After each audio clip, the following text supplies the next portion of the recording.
Canada, जिसका इतिहास उतना ही विशाल है जितना कि उसका लैंडस्केप। ऐसे ही एक परिवार ट्रूडोज ने इस देश पर अपनी एक अलग पहचान छोड़ी है।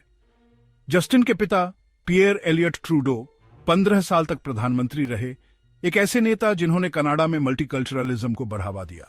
उनकी विरासत ने आने वाले कई दशकों तक राजनीति को प्रभावित किया। ट्रूडोज नाम जुड़ गया कनाडा के एक अलग तरह के उदारवाद से, जो सामाजिक न्याय और इंटरनेशनलिज्म को आगे बढ़ाता था। हालांकि उनके कार्यकाल में विवाद भी रहे, खासकर क्वेबेक सेपरेटिज्म को लेकर। यह जटिल विरासत जहां एक तरफ सम्मानित थी, वहीं दूसरी तरफ विवादित भी, और इसी परिदृश्य में जस्टिन ट्रूडो ने राजनीति में कदम रखा।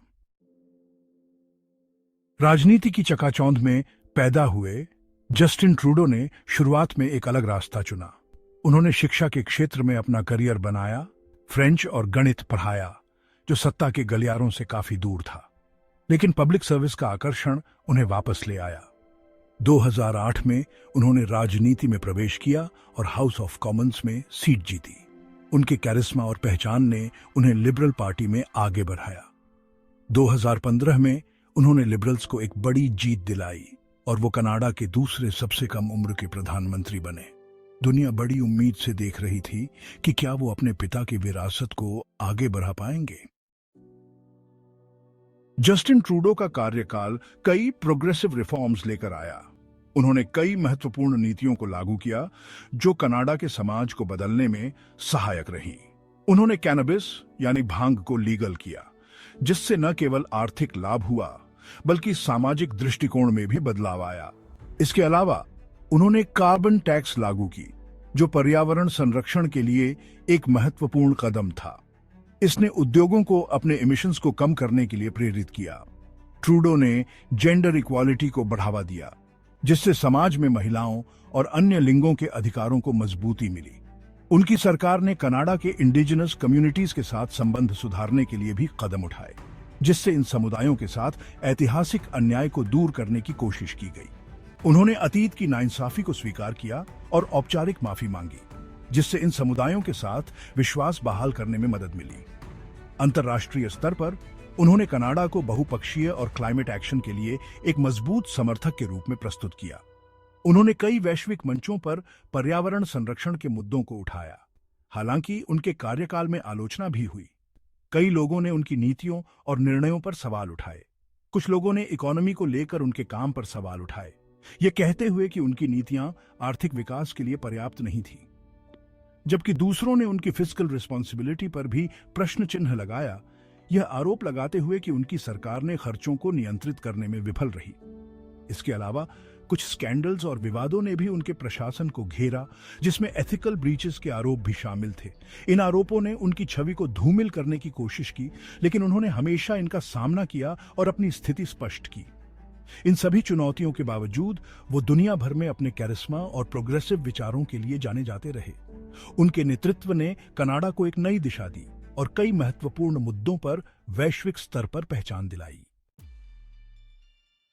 जहां एक तरफ शुरुआत में जस्टिन ट्रूडो और भारत के बीच अच्छे संबंध थे, वहीं दूसरी तरफ सिख सेपरेटिज्म के मुद्दे पर तनाव बढ़ने लगा। कनाडा, जहां एक बड़ी सिख डियास्पोरा रहती है, प्रो खालिस्तान एक्टिविटीज का केंद्र बन गया, जो भारत सरकार के लिए एक संवेदनशील मुद्दा था। ट्रूडो का ऐसे समूहों के प्रति नरम रुख, चाहे वो सही हो या गलत, दोनों देशों के बीच दरार का कारण बना। उनका ऐसे कार्यक्रमों में शामिल होना, जहां ऐसे लोग भी मौजूद थे जिनके एक्सट्रीमिस्ट संगठनों से कथित रूप से संबंध थे, ने तनाव को बढ़ा दिया। भारत सरकार ने अपनी चिंता जाहिर की, लेकिन यह मुद्दा दोनों देशों के संबंधों में एक कांटे की तरह खटकता रहा। भारत और कनाडा के बीच कभी गर्मजोशी से भरे रिश्ते धीरे धीरे ठंडे पड़ने लगे। दोनों देशों के बीच की यह दूरी समय के साथ और भी बढ़ती गई, जिससे दोनों देशों के नागरिकों और व्यापारिक समुदायों पर भी असर पड़ा। और सिख सेपरेटिज्म का मुद्दा इसमें एक कैटलिस्ट का काम कर रहा था। इस मुद्दे ने दोनों देशों के बीच तनाव को और भी बढ़ा दिया, जिससे राजनीतिक और सामाजिक स्तर पर भी असर पड़ा। व्यापारिक बातचीत ठप हो गई, व्यापारिक समझौतों पर बातचीत रुक गई, जिससे दोनों देशों के आर्थिक संबंधों पर भी असर पड़ा और उच्च स्तरीय दौरे स्थगित कर दिए गए। कई महत्वपूर्ण बैठकों और यात्राओं को रद्द कर दिया गया, जिससे दोनों देशों के बीच संवाद की कमी हो गई। दोनों तरफ से कड़ी बयानबाजी शुरू हो गई। नेताओं के तीखे बयानों ने स्थिति को और भी जटिल बना दिया, जिससे दोनों देशों के बीच की खाई और भी गहरी हो गई, जिससे स्पष्ट था कि डिप्लोमेटिक स्तर पर बातचीत बंद होने की कगार पर थी। दोनों देशों के बीच की बातचीत में तनाव और अविश्वास की भावना बढ़ती जा रही थी। ट्रूडो के कार्यकाल में भारत और कनाडा के संबंधों में गिरावट स्पष्ट रूप से देखी गई। उनके कार्यकाल के दौरान दोनों देशों के बीच कई मुद्दों पर मतभेद उभरकर सामने आए। रिश्तों में आई यह दूरी कई क्षेत्रों में सहयोग को प्रभावित कर रही थी। दोनों देशों के बीच कई महत्वपूर्ण परियोजनाएं और कार्यक्रम रुक गए। स्टूडेंट वीजा मिलना मुश्किल हो गया। छात्रों के लिए वीजा प्राप्त करना कठिन हो गया, जिससे शिक्षा के क्षेत्र में भी असर पड़ा और सांस्कृतिक आदान प्रदान में भी कमी आई। सांस्कृतिक कार्यक्रमों और उत्सवों में भी भागीदारी कम हो गई, जिससे दोनों देशों के लोगों के बीच की समझ और सहयोग में कमी आई। यह स्थिति यह दर्शाती है कि डोमेस्टिक पॉलिटिक्स और फॉरेन पॉलिसी एक दूसरे से कितने जुड़े हुए हैं। दोनों देशों की आंतरिक राजनीति ने उनके विदेश नीति पर गहरा असर डाला, क्योंकि ट्रूडो पर एक तरफ तो कनाडा के अंदर से दबाव था, उनके ऊपर घरेलू राजनीतिक दबाव था, जिससे उन्हें अपने देश के हितों को प्राथमिकता देनी पड़ी, और दूसरी तरफ भारत जैसी उभरती हुई शक्ति के साथ मधुर संबंध बनाए रखने की जरूरत भी थी। उन्हें भारत के साथ अच्छे संबंध बनाए रखने की भी आवश्यकता थी, जिससे दोनों देशों के बीच संतुलन बनाए रखना मुश्किल हो गया। एक अचानक हुए घटनाक्रम में जस्टिन ट्रूडो ने प्रधानमंत्री पद से इस्तीफा देने की घोषणा कर दी। यह घोषणा न केवल उनके समर्थकों के लिए बल्कि उनके विरोधियों के लिए भी एक बड़ा झटका थी। यह खबर सुनकर कनाडा की राजनीति में ही नहीं बल्कि पूरी दुनिया में हलचल मच गई। हर कोई इस अप्रत्याशित घटनाक्रम के पीछे के कारणों को जानने के लिए उत्सुक था। हालांकि उन्होंने अपने इस्तीफे के पीछे व्यक्तिगत कारणों का हवाला दिया, लेकिन उनके इस फैसले के पीछे के असली कारणों को लेकर कई तरह की अटकलें लगाई जा रही थीं। कुछ लोगों का मानना था कि यह एक सोची समझी रणनीति का हिस्सा था। कुछ विश्लेषकों ने इशारा किया कि नेतृत्व का बढ़ता दबाव, कई तरह के स्कैंडल्स का बोझ और लगातार हो रही जांच ने उन्हें यह फैसला लेने पर मजबूर किया।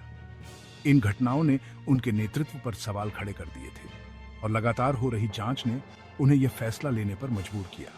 कुछ लोगों का मानना था कि यह उनके लिए एक नई शुरुआत का संकेत था। वहीं कुछ लोगों ने पार्टी के अंदर चल रही खींचतान और एक नई शुरुआत की तमन्ना को भी इसका कारण बताया। पार्टी के अंदरूनी मतभेद और असहमति ने भी इस निर्णय को प्रभावित किया हो सकता है। कारण चाहे जो भी रहे हों, कनाडा की राजनीति में एक खालीपन आ गया। उनके जाने से एक बड़ा शून्य उत्पन्न हो गया है। देश की आगे की दिशा को लेकर सवाल खड़े हो गए। अब यह देखना दिलचस्प होगा कि कनाडा की राजनीति किस दिशा में आगे बढ़ेगी। क्या नया नेतृत्व देश को सही दिशा में ले जा पाएगा या फिर यह एक नए संघर्ष की शुरुआत होगी? ट्रूडो के इस्तीफे ने भारत कनाडा रिश्तों को सुधारने का एक मौका दिया है। एक नए नेता के नेतृत्व में दोनों देश अपने रिश्तों को सुधारने और फिर से भरोसा कायम करने की दिशा में काम कर सकते हैं। ट्रूडो के कार्यकाल में जिन विवादास्पद मुद्दों ने रिश्तों को खराब किया था, उन्हें नए सिरे से डिप्लोमेटिक प्रयासों और परस्पर सम्मान की भावना के साथ सुलझाया जा सकता है। भारत अपनी बढ़ती हुई आर्थिक और भू राजनीतिक शक्ति के साथ 21वीं सदी में कनाडा के लिए एक महत्वपूर्ण साझेदार है। इसी तरह टेक्नोलॉजी, एजुकेशन और क्लीन एनर्जी जैसे क्षेत्रों में कनाडा की विशेषज्ञता भारत के विकास में मददगार साबित हो सकती है। एक व्यावहारिक दृष्टिकोण जो परस्पर लाभ और समझ पर केंद्रित हो, एक बेहतर और मजबूत साझेदारी का रास्ता साफ कर सकता है। भारत और कनाडा के बीच सहयोग की संभावनाएं कई क्षेत्रों में फैली हुई हैं। व्यापार, जो किसी भी मजबूत द्विपक्षीय संबंधों की नींव होता है, बहुत सी संभावनाएं लिए हुए हैं। भारत का बढ़ता हुआ मध्यम वर्ग कनाडा के लिए एक बड़ा बाजार है, जबकि कृषि उत्पादों और दवाओं की कनाडा की मांग को भारतीय सप्लायर्स पूरा कर सकते हैं। व्यापार के अलावा प्रौद्योगिकी और नवाचार में सहयोग दोनों देशों के लिए फायदेमंद हो सकता है। सूचना प्रौद्योगिकी में भारत की मजबूती और आर्टिफिशियल इंटेलिजेंस और क्लीन एनर्जी में कनाडा की विशेषज्ञता मिलकर नए उद्यमों और ज्ञान के आदान प्रदान के लिए रास्ता खोल सकती है। इसके अलावा शैक्षिक आदान प्रदान, छात्रों की आवाजाही और सांस्कृतिक कार्यक्रम बेहतर समझ और लोगों के बीच संबंधों को बढ़ावा दे सकते हैं। जैसे ही कनाडा एक नए नेता के साथ अपने नए अध्याय की शुरुआत करता है, वैसे ही भारत के साथ उसके रिश्ते एक महत्वपूर्ण मोड़ पर खड़े हैं। पिछले कुछ सालों में दोनों देशों के बीच तनाव और अनिश्चितता का माहौल रहा है। हालांकि एक मजबूत और परस्पर लाभकारी साझेदारी की संभावनाएं अभी भी बहुत ज्यादा है। विवादास्पद मुद्दों को खुलकर सुलझाकर, स्पष्ट संवाद बढ़ावा देकर और साझे हितों पर ध्यान केंद्रित करके भारत और कनाडा अपने रिश्तों की असली क्षमता को उजागर कर सकते हैं। एक नई साझेदारी जो परस्पर सम्मान और समझ पर आधारित हो। भारत और कनाडा 21वीं सदी की जटिल दुनिया में अपना रास्ता बना रहे हैं।